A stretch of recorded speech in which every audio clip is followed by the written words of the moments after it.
Well, what do we have here? Well, we have a computer in front of your screen right now. And there is a look at this PC under Windows on this computer.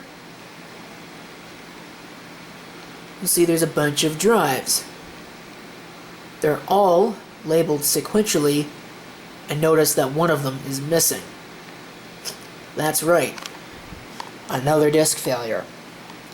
I suppose I am kind of asking for this by using these old drives, and in this case it's actually a Kingston UV400, one of the silver ones. I've shown them on my channel before, and we'll see it here in a second. And those drives, I don't know if they were purchased in 2014 along with the machines or the hardware that they came out of, or if they were purchased in 2016 as upgrades. But either way, it's the year 2025, so they're anywhere between 9 and 11 years old at this point. And they've run 24/7 basically since they were brand new. So I suppose I can't really say that it quit early, because it really didn't. It just would have been nice if there was a little bit of warning. And again, that's what I keep harping on with these things that people keep arguing with me about, and I don't really understand why.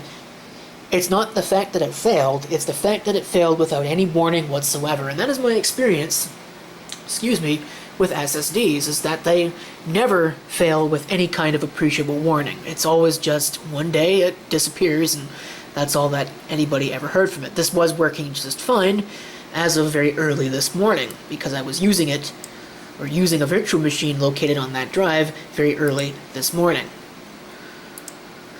So, oh well, that's the way that it is, I guess. So at this point, I'm going to have to shut everything down. The last time this happened, I was able to reboot the computer and get the drive to reappear. That didn't work this time. So, I don't know, whatever went wrong, I guess, went all the way wrong, and either it's stuck in a state that it can't handle. I don't know why this didn't shut down. Or, no, there's a deeper problem. It feels like I was just in here. This case is very similar to the one that I was just working on, chronologically close to this video anyway. But it's not quite the same. I think it actually is pretty much the same on the interior, but externally, obviously, it's different. This is the object of my ire here today, and that is this drive down here. So I'm going to pull that out, and I hope this works, because this is the last appropriately sized drive that I happen to have on hand right now. So if not, I'll have to put a hard drive in there and pick up an SSD at some later time. I don't know. I have a Western Digital SSD over there that I might actually entertain thoughts of RMAing, because I think it's still relatively new and therefore still under warranty. So my experiences with Western Digital and warranty RMA returns has not been very positive in the past. So, alright, out with the old, in with the new. There it is. The other thing I would like to do with this is I would like to update the BIOS, because I can't do that while it's hooked up to the KVM, because it doesn't like that KVM switch for some reason. It just goes into an out-of-range synchronization message, and I'm not entirely sure why. So, I don't know if it's just a problem with the video card, or, like I said, if it just doesn't like that KVM. So I'm going to put it on my test setup here. I have to clean it up a little bit. And we'll try and update the system BIOS from there. And then we will put the machine back, or I will put the machine back. But I'll be right back, thanks to the magic of video editing, once all that's done, because you don't really need to see any of that. It's not that interesting. Okay, this is going.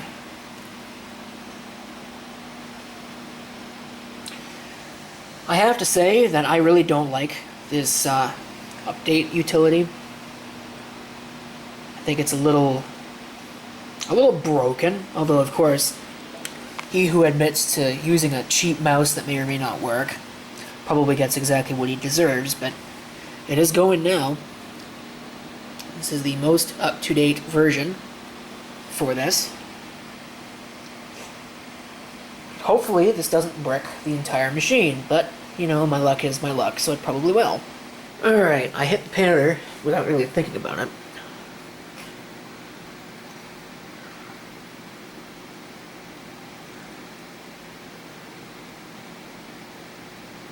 I love how that message on the bottom still shows up.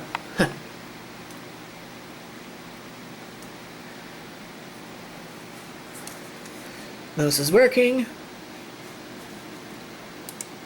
I should be okay to just let all the VMs start. Okay. Let's get a list of disks that are on the machine. The one I want, I'm pretty sure, is disk 3.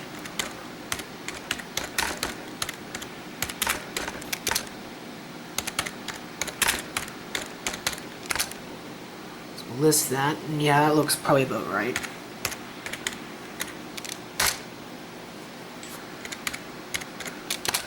Get out of that, grab the correct mouse here, start that VM because the thing is up now. So let's see here, what am I looking for? I'm looking for the admin tools. I could probably actually just come straight in here to computer management. Disk will ask me to initialize. Sure, GPT's fine by me.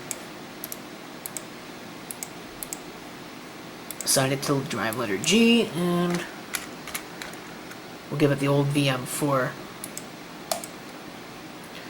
like the other one was. There it is. It's back, so I can begin to transfer things, but before we get to that, I have this here, and here's the old drive, and take a look at this. This machine is seeing it no problem, so either it just needed to be power cycled and it would have worked if I turned the machine off and turned it back on, or maybe this doesn't work at all. It's visible in the BIOS, but it's corrupted in some way that it's completely useless now. I didn't actually look too much into it, but I'm going to boot this into Linux. I've got it hooked up to my network, and I'll see if maybe I can just quickly run like CIFS on this and create a share and offload the data that's from it that way. I only care about one virtual machine that's on this. The rest of it I could live without. Look at that. It is actually going to work, although that transfer speed should be staying constant. I don't know why it's going down like that. That really kind of sucks. I don't want this to take too long. That was kind of the reason why I did this in the first place. Okay, so we'll move that back over here. And what I'm actually going to do is I'm going to use this old one to transfer the configurations and all of the files that are on it over to the new one that I remade, because thinking that this one was lost, because I had to redo SSH keys in order to do that, and I really don't feel like redoing them again. So that's what we'll do.